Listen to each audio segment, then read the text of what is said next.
kepada Inspektur Upacara. Hormat senjata!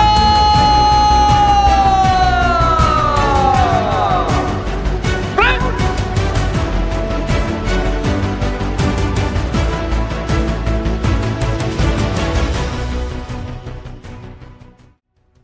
Upacara kesadaran nasional diperingati setiap tanggal 17, biasanya dalam bentuk upacara bendera.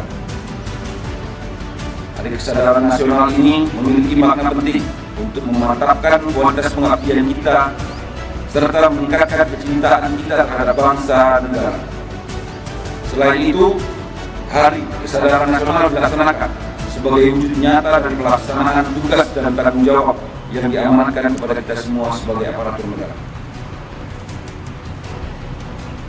Dalam hal ini BRIMOB harus siap dan akan menjadi kekuatan yang diandalkan dalam menghadapi kondisi dan situasi.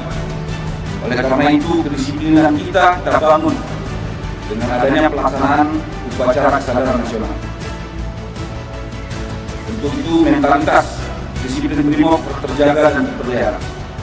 Ingat bahwa sikap dan tindakan BRIMOB harus dan hanya berorientasi untuk kepentingan bangsa dan negara.